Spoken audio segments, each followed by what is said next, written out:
I asked Geisinger's VP of Behavioral Health how to redesign care for rural patients, but she blew it up into how to redesign care for all patients. Dawn Zeiger has a never give up attitude about everything that she does, from serving in the military and helping the homeless to now addressing mental health wait lists in the tens of thousands of people. So in a world where we can't solve for access and quality simply by hiring a bunch of people, where do we start?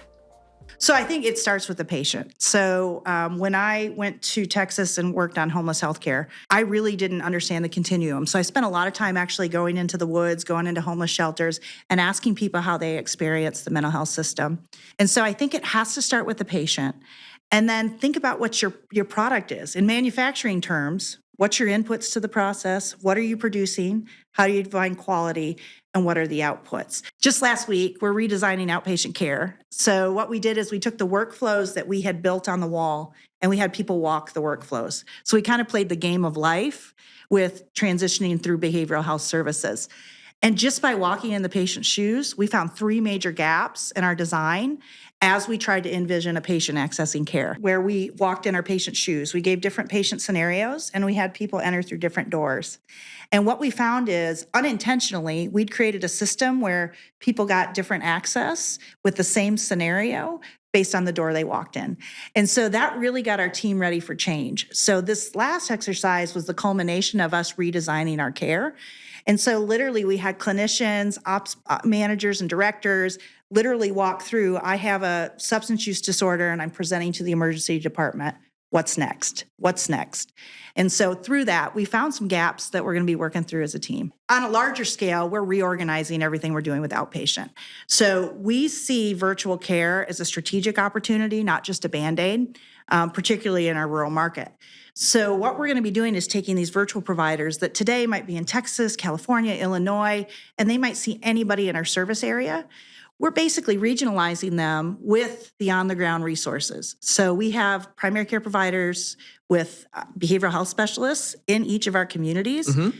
They can be the hands and feet on the ground, and then we're going to build a backbone of virtual care. So those virtual care providers get to know the schools, they get to know the primary care providers, and it feels like more of a fluid experience instead of an outsourced psychiatry service.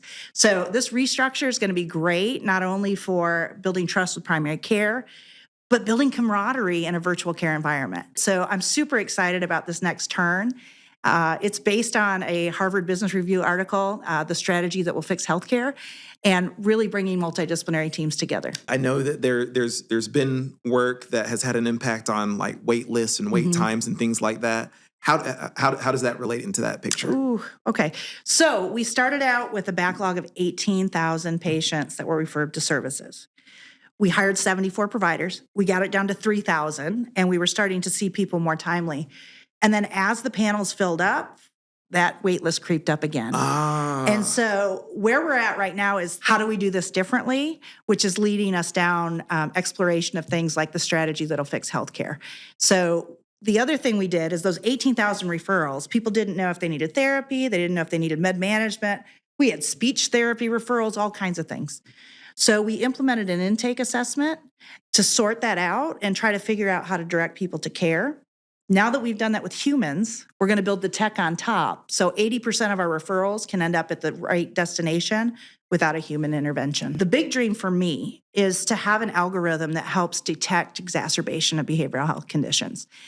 The NYU ED algorithm, don't know if you're familiar with it, but what it does is when somebody shows up to the emergency room, it looks back and says, was that avoidable, non-avoidable? Was it urgent, not urgent? And guess what they do with mental health?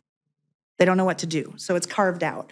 So wonderful work has really helped us in the physical health space. I'd like to find a way to have that characterization with behavioral health that we can help people before that exacerbation happens.